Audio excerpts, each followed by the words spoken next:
Right. When looking at getting these figured out and sort of finished up for this last part of week 5, there has been the tendency to sort of just take one of your thumbnails, grab it in Illustrator, grab the corner, make it bigger, and then turn it in.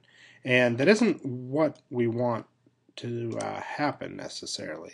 Um, Actually, pretty much ever. There's always going to be room to add more detail and more sort of color ideas and more sort of specific things that you want to work on. Ideas will change, but this is a good sketch. Like this gives us an idea of composition. I can see sure we've got some sort of a linear contrast going on here between line and shape.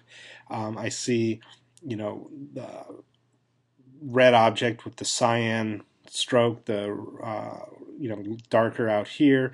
There's a lot of things going on that for a sketch this works just fine. However, for a final design, I don't think it's going to work. So what I've done, and I've actually got it underneath here, so I'll shrink my. So what I did is I took that sketch here, and I decided, all right, I'm going to come in here and I'm going to start creating my design. And I kept going back to the sketch here, and you can see things are not the same. Like over here, these two shapes there, they work fine for the sketch, but I feel like they didn't do what I wanted them to do in the big design. Like I wanted there to be some sort of scratch over here, and I wanted there to be this sort of chaotic organic shape, and so I put that there. And the scale in the background, or you can see the blend, there it is in the background. That works just fine, but it also has a black stroke on it, so I needed to change that. I also didn't like the saturation of the red on the right.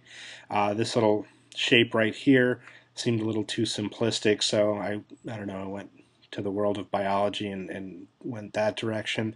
But what I'm going to show you, just more or less what I did. Yeah, let me undo everything.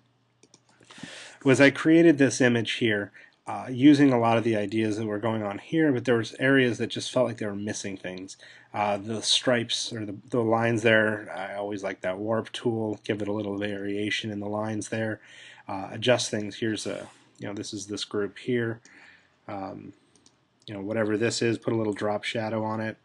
That seems to work well. They're moving things around the whole time. Here, this one's actually, if you go to this, well, let's stick it over here.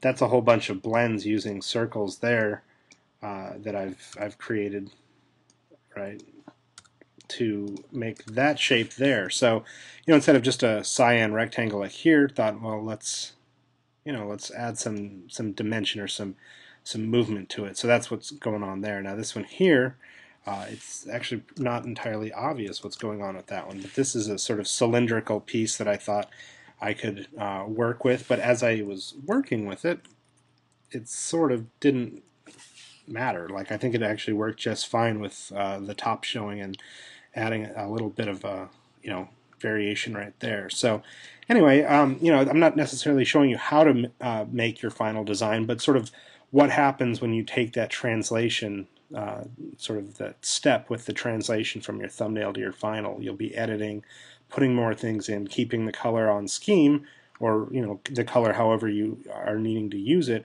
But there is going to be variations of this design, and there will be sort of mind changes, right? You will be changing your mind occasionally throughout the entire thing. So, again, this shape here, similar to the one up there, but I thought it needed a little bit of something extra. I also, you'll notice down here, I ran out, like I had this gap in here and I didn't really like it, so I thought, well, what if I put some circles there? And then I was looking at it and I thought, all right, well, what if I put one up there? How does that balance it out?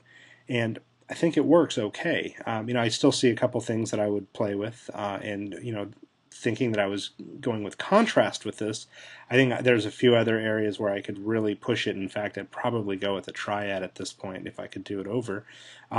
But I've got my palette here that I'm working with and pulling colors from and adjusting them on the sliders as well. And as I was going. So anyway, take a look, and this is where we ended up with the final image. So, all right, yeah, I would then get rid of all these, label it, and turn it in.